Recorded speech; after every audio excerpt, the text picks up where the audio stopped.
श्रीगुरुभ्यो नमः। हरि ओम। श्रीमहागणाधिपतये नमः। हरि ओम। श्रीमहासरस्वत्यै नमः। हरि ओम। श्रीगुरुभ्यो नमः। हरि ओम। गुरुर्ब्रह्मा गुरुर्विष्णुः गुरुदेवो महेश्वरः गुरु साक्षात् परब्रह्म तस्मै श्री गुरवे नमः।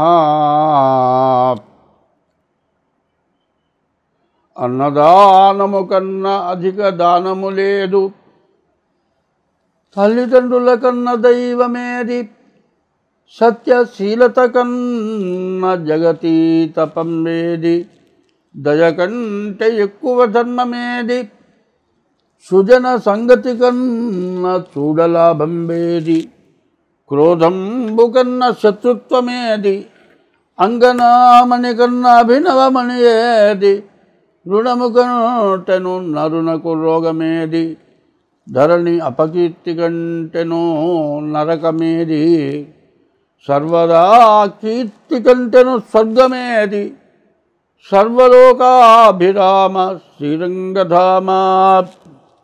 2025వ సంవత్సరం మరి మే నెల 16 నుండి 31 వరకు పక్ష ఫలితాలు. ఇప్పుడు సింహరాశి ఫలితాలు చెప్పుకుందాం. ఈ సింహరాశికి శని అష్టమంలోకి వచ్చాడు. ఈ శని అష్టమంలోకి రావటం చాలా కష్టం. అష్టమి నవములు కష్టము దినములు అన్నారు. అట్లాగే అష్టమ శని ప్రాణకంటకుడు అంటారు. కానీ ప్రాణం మాత్రం తీయడు. ప్రాణం పోతేనే బాగుండును, ఎందుకు బతుకున్నానని బాధపడతాడు. అంటే అనారోగ్య రీత్యా కానీ, యాక్సిడెంట్ రీత్యా కానీ, దెబ్బల రీత్యా కానీ బాధపడుతూ వచ్చి ఈ బాధ ఎవరు పడకూడదు, ఈ బాధ ఎవరికి రాకూడదు, ఈ బాధ నేను పడలేను, చచ్చిపోతే బాగుండు అనేటువంటి పరిస్థితి తీసుకొచ్చి పెడతాడు. అయితే ఈ రాశి వాళ్ళకి ఏకాదశంలో గురువు ఉన్నాడు కాబట్టి ఎన్ని అనుకున్నా ఆత్మహత్య మహాపాపం అని తెలుసుకొని మంచిగా ప్రవర్తిస్తాడు. అదిగాక శుక్రుడు కూడా బాగున్నాడు కాబట్టి, శుక్రుడు అష్టమంలో ఉన్నాడు, వివాహాది శుభకార్యాలకి చాలా బాగుంటుంది. రవి దశమంలో ఉన్నాడు. ఏకాదశంలో ఉన్న గురువు చాలా ఉపయోగపడే పరిస్థితి కనపడుతూ ఉన్నది. కాబట్టి ఈ రాశి వాళ్ళకి, సింహరాశి వాళ్ళకి ఇక్కడి నుంచి 2 సంవత్సరాలు, మార్చి 30 నుండి 2 సంవత్సరాల 6 మాసాల వరకు కూడా శని, అష్టమ శని చాలా కష్టమైనటువంటి రోజులు. కాబట్టి ఎవరైనా సరే ముందు మీ డేట్ ఆఫ్ బర్త్ ద్వారా ఏ నెల కారణాలు చూపించుకోండి.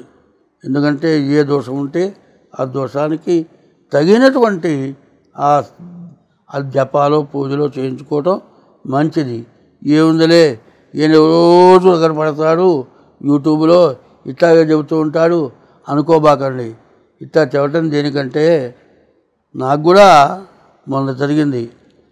మరి అష్టమంలో శని ఉండగా, నాది కర్కాటక రాశి, అష్టమంలో శని ఉండగా 3వసారి అష్టమ శని నన్ను బతకనివ్వడనుకున్నా. కానీ కాలు జారింది, పడ్డాను, మోకాల దగ్గర దెబ్బ తగిలింది. మరి 5 మేకులు వేశారు, ఓ పెద్ద ప్లేట్ వేశారు. కనీసం 3 నెలల పాటు ఆ నరకం ఇక వేరే అక్కర్లేదు. కదలలేను, మెదలలేను, కాలు కదిలించలేను, దేనికి ఒంటేళ్ళు 2 ఏళ్ళే పోలేను. మరి వాళ్ళని ఆశ్రయించాల్సి వచ్చింది. ఈ బాధ పట్టకంటే చచ్చిపోవడం మంచిది అన్నంత బాధ కలిగింది. అందువల్ల అటువంటి బాధను తప్పించుకుంటానికి తగినటువంటివన్నీ చేసినా కూడా కొంతైనా అనుభవించక తప్పదు. కాబట్టి ఈ సింహరాశి వాళ్ళకి ప్రత్యేకించి చెబుతున్నాను. మీ డేట్ ఆఫ్ బర్త్ ఉంటే డేట్ ఆఫ్ బర్త్ ద్వారా కానీ, అది లేకపోతే హస్త సాముద్రిక ద్వారా కానీ మీ జాతకం చూపించుకోండి, చాలా బాగుంటుంది. అందులో చదువుకునే పిల్లలకి విద్య బాగా వస్తుంది. మరి ఉద్యోగస్తులకి ప్రమోషన్లు వస్తాయి. విదేశాలకు పోయేవాళ్ళకి చాలా ఉపయోగకరమైన రోజులు. రవి బాగున్నాడు. మీరు అనుకున్న దానికంటే ఎక్కువగా కూడా చదవగలుగుతారు. కాబట్టి ఇటువంటి మంచిని మీరు దక్కించుకోవాలి అంటే ఏం చేయాలి? ముందుగా మీ డేట్ ఆఫ్ బర్త్ ద్వారా మీ జాతకం చూపించుకుంటే ఎంతైనా మంచిది. ఎందుకంటే ఇప్పుడు ఉన్న పరిస్థితి చెబుతా వినండి. కన్న తల్లి ఉందండి, పిల్లవాడికి ఎప్పుడు ఆకలుతుందో తెలుసుకొని పాలిస్తుంది, పిల్లవాడిని జాగ్రత్తగా కాపాడుతుంది, పిల్లవాడిని మరి బోర్లబడి పొర్లేంత వరకు మంచం మీదే ఉంచుతుంది. పొర్లటం మొదలుపెట్టాడనుకోండి మంచం నుంచి కింద పడతాడని కింద పడుకోబెడుతుంది. మరి వెంటేలు కానీ 2 ఏళ్ళు కానీ ఒంటి నిండా పోసుకుంటే కడిగిస్తుంది. చివరికి ఇన్ని విధాలు చేస్తే వాడు పెద్దవాడు కాగలుగుతాడు. పెద్దవాడైన తర్వాత విద్యావంతుడవుతాడు. విద్యావంతుడైన తర్వాత సంపాదనవంతుడవుతాడు. సంపాదనవంతుడైన తర్వాత వివాహితుడవుతాడు. వివాహం చేసుకున్న తర్వాత భార్య వచ్చిన తర్వాత అమ్మాయి ఎన్ని కష్టాలు పడ్డది, ఎంత చేసింది, ఎంతవరకు పెంచుకొచ్చింది, ఇవన్నీ గుర్తురావు. అబ్బాయి పెళ్ళి అయ్యేంతవరకు చదువు, విద్య, ఉద్యోగం ఇంతవరకు బాగానే ఉంది. ఇక్కడ దాకా మా అమ్మ గుర్తొచ్చింది, ఇంకొక అమ్మ వచ్చింది పెళ్ళాం. ఆ భార్య వచ్చిన తర్వాత ఈ అమ్మ ఎక్కడో లేకుండా పోతుంది. ఇది ఇప్పటిదాకా పెళ్ళయ్యేంత వరకు అమ్మ మాటకి శిరస్సు వంచి వింటాడు. అక్కడి నుంచి ఏమవుతుంది? పెళ్ళి తిరిగితే పెళ్లి కూతురు తలకాయ ఉంచుకొని కూర్చుంటుంది. అమ్మో చూడరా పెళ్లి కూతురు తలకాయ ఉంచుకుంది అంటాడు. వీడు తలకాయ ఎత్తి మాట్లాడతాడు. పెళ్ళయ్యేంతవరకే ఆమె తలకాయ ఉంచుకుంది. తర్వాత పెళ్ళయిన తర్వాత మంగళసూత్రం కట్టిన తర్వాత మంగళసూత్రం కట్టిన వాడు తలకాయ ఉంచుకుంటాడు. పెళ్లి చేసుకున్న తలకాయ ఎత్తుతుంది. అప్పుడేమవుతుంది?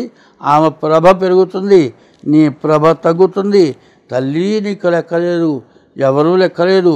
చివరికి ఇల్లు ఇల్లాలు వెళ్ళాలని తప్పితే రెండోది లేదు. అటువంటి పరిస్థితులు వస్తున్నాయి. అట్లాంటివి రాకూడదు.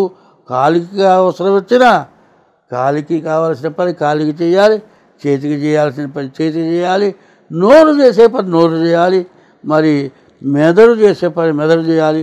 ఇట్లా ఉంటే బాగుంటుంది. కానీ ఒక భార్యని చూసుకోవడం కాదు, ధనాన్ని సంపాదించి అహంకారపడటం కాదు, అందరినీ సమానంగా చూసుకోవటం నేర్చుకోవాలి. ఈ రాశి వాళ్ళు మరి కుజుడు బాగా లేడు. తర్వాత ఈ కుజుడు బాగా లేకపోవటం వల్ల అనవసరమైన దండగబారి ఖర్చులు, యాక్సిడెంట్లు, శని అష్టమంలో ఉన్న శని వల్ల దెబ్బలు తగలటం ఇట్లాంటివి వచ్చే సమస్యలు ఉన్నాయి. కాబట్టి ఎంత జాగ్రత్త పడితే అంత మంచిది. ఇప్పుడు 2024 నుంచి కూడా 2030 వరకు కూడా జరిగిన కొద్ది సంవత్సరాలు పూర్తిగా మనందరినీ కష్టాల్లోకి పంపించేటువంటి సంవత్సరాలు. కష్టాలు అంటే 8 రకాలు చెప్పారు. అష్ట కష్టాలు అంటారు. ఆ అష్ట కష్టాలు డబ్బులున్నా, భార్య ఉన్నా, పిల్లలున్నా, ఇల్లున్నా, విద్య ఉన్నా, ఉద్యోగం ఉన్నా, ఎంత డబ్బున్నా కాదండి, కొండంత బంగారం ఉన్నా. కొండంత బంగారం కొండ మీద కూర్చుంటే తినటానికి అన్నా అన్నం వస్తుందా? అన్నం తిన్నంత బంగారం అనే తినగలుగుతాడా? తిని అరిగించుకోగలుగుతాడా? కాబట్టి కష్ట సమయాలు ఇవి. ఇప్పుడు జరుగుతున్నది అందరికీ కూడా తెలుసు. ఉగ్రవాదుల యొక్క బాధతోటి సరిగా చెప్పాలంటే ఎవ్వరూ ఓర్చుకోలేనటువంటి, కనీసం హిందూ దేశంలో ఉన్నటువంటి ముస్లిమ్స్ కూడా ఇది తప్పు, దీనికి తగినటువంటి ప్రాయశ్చిత్తం జరగాల్సిందే అని కోరుకుంటున్నటువంటి మహోన్నతమైనటువంటి సమయం. ఈ సమయం ప్రతీకారం తీర్చుకుంటామంటాం కాదు కావాల్సింది. మొన్న ఒక అమ్మాయి అక్కడ భర్తని చంపారు. అతను కూడా మిలిటరీ మ్యానే.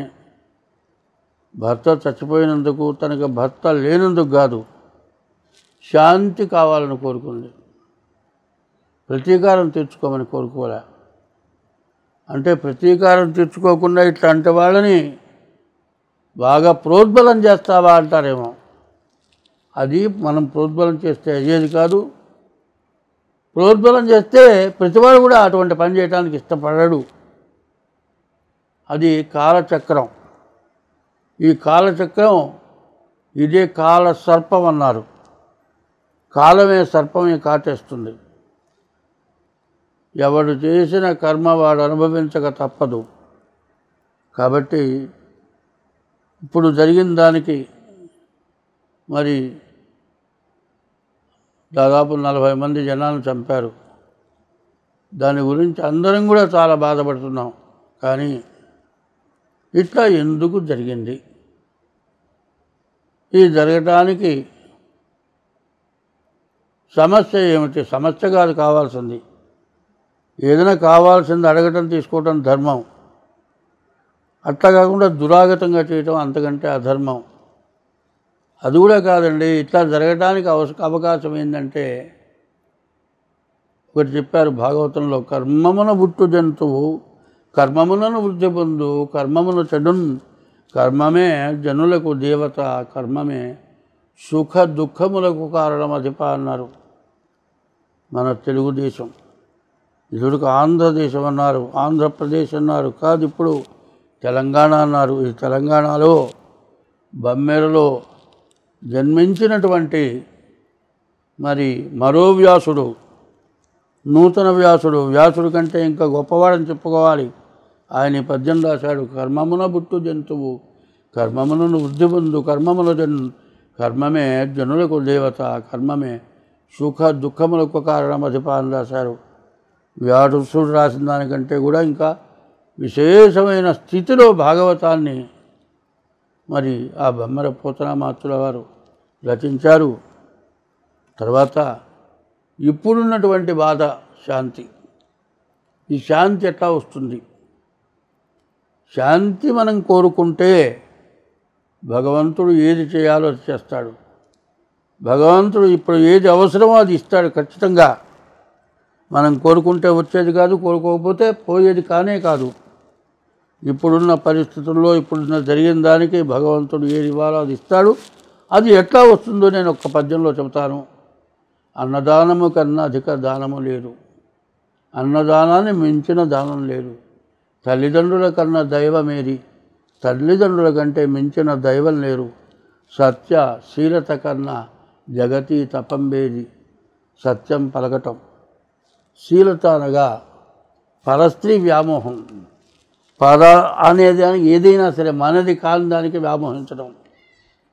సత్యశీలత కన్నా సత్యానికి అబద్ధం ఆడకుండా ఉండటం, ఇంకో దానికి ఆశపడకపోవటం. సత్యశీలత కన్నా జగతి తపంబేది. దయ కంటే ఎక్కువ ధర్మమే. దయ ఎట్లా ఉంటుంది? నీ దగ్గర 100 రూపాయలు జేబులో ఉన్నాయి, తిరిగి ఇంటికి వెళ్ళాలంటే ఆటో ఛార్జీ కావాలి. ఒక మనిషి 3 రోజుల నుంచి అన్నం లేక పడిపోయినాడు. వాడి ప్రాణం నిలబెట్టాలంటే ఆ 100 రూపాయలు ఖర్చు పెట్టి ఒక సిలైనో ఏదో ఎక్కిస్తే వాడు బతికి బయటపడతాడు. నీవు నడిచి ఇంటికి వెళ్ళినా తప్పులేదు, కానీ ప్రాణం పోయేవాడిని రక్షించడం దయ. దయ కంటే ఎక్కువ ధర్మమేది. సుజన సంగతి కన్నా చూడ లాభం బేది. మంచిని చూడటం కంటే మించినటువంటిది ఇంకోటి లేదు. ఏదైతే మంచి, ఇప్పుడు మనం చెప్పుకున్నాం, ప్రాణాపాయ స్థితిలో ఉన్నాడు, 3 రోజుల నుంచి ఆహారం లేదు, వాడు చచ్చిపోతాడు. వాడు బతకాలంటే మనకి తర్వాత రేపటి రోజు మన సంగతి ఏమన్నా కానీ ఇంటికి పోయే లోపల మనం ఏమన్నా కానీ ముందు ఆ మనిషిని బతికిద్దామని 100 రూపాయలు ఖర్చు పెట్టి ఆ శిలైనెక్కిచ్చి మరి ఆ జీవిని రక్షించడం, అది సత్యశీలత కన్నా జగతి తపంబేది. దయ, అటువంటి దయ కంటే ఇప్పుడు ఆ మనిషిని బతికించడం దయ. దయ కంటే ఎక్కువ ధర్మమేది. సుజన సంగతి కన్నా చూడ లాభం వేది. ఒక దేవాలయం కట్టినా, ఒక వివాహం జరిగినా, ఒక మంచిది ఏదైనా కార్యక్రమం జరిగినా, ఒక యజ్ఞం జరిగినా, దానికంటే చూస్తే వచ్చే లాభం ఇంకోటి లేదుట. సుజన సంగతి కన్నా చూడ లాభం వేది. క్రోధము కన్నా శత్రుత్వమేది. ఇప్పుడు జరిగిన దానికి తిరిగి క్రోధంతో మళ్ళీ దాన్ని బాకీ తీర్చుకుందామనే క్రోధం అనేది శత్రుత్వం. అటువంటి శత్రుత్వం కంటే ఇంకోటి తేనే లేదు. క్రోధము కన్నా శత్రుత్వమేది. అంగనామణి కన్నా అభినవమణి ఏది. అంగనామణి ఆడమనిషి కంటే వేరే మణి లేదుట. ఒక్కదానికి ఒప్పుకుంటున్నా నేను. వాళ్ళు మగవాళ్ళందరినీ చంపినా ఆడమనిషి జోలికి పోలేదు. అంగనామణి, అంగనామణి కన్నా వినవమణి ఏది, రుణము కంటేను నరునకు రోగమేది. రుణం కంటే రోగం కొట్లేదు. 24 గంటలు వాడు అడిగిన దానికి బాధ, తేలకపోయినందుకు బాధ, బాకీ తీర్చలేనందుకు బాధ. ఈ బాధతో వ్యాధి. ధృణము కంటేను నరునకు రోగమేది, సర్వదా కీర్తి కంటేను స్వర్గమేది. సర్వలోకాభిరామ శ్రీరంగధామ. మంచి చేస్తే ఆ ఆనందం కంటే మించిన స్వర్గం లేదు. కాబట్టి ఇటువంటి ధర్మం ఉండాలి అంటే ముందు అందరూ అన్నదానం చేయండి. అన్నదానాన్ని మించినటువంటి శాంతి లేదు. కాబట్టి మనం అందరం బాగుండాలంటే ధర్మో రక్షతి రక్షితః, ధర్మో రక్షతి రక్షితః. ధర్మాన్ని నువ్వు రక్షిస్తే నిన్ను ఆ ధర్మం రక్షిస్తుంది. ధర్మో రక్షతి రక్షితః. మరి ధర్మస్య జయోస్తు, ధర్మం ఎప్పుడు జయిస్తుంది. అధర్మస్య నాశోస్తు, అధర్మము ఎప్పుడు నాశనం చేస్తుంది. ప్రాణిషు సద్భావనాస్తు, ప్రతి జీవరాశిని కూడా హింసించకుండా దాన్ని రక్షించటమే ప్రాణిషు సద్భావనాస్తు. ప్రాణిషు సద్భావనాస్తు. విశ్వస్య కళ్యాణమస్తు. విశ్వం, ప్రపంచం మొత్తం ఆనందంతో తూగిపోతుంది. విశ్వస్య కళ్యాణమస్తు. విశ్వస్య కళ్యాణమస్తు. స్వస్తి.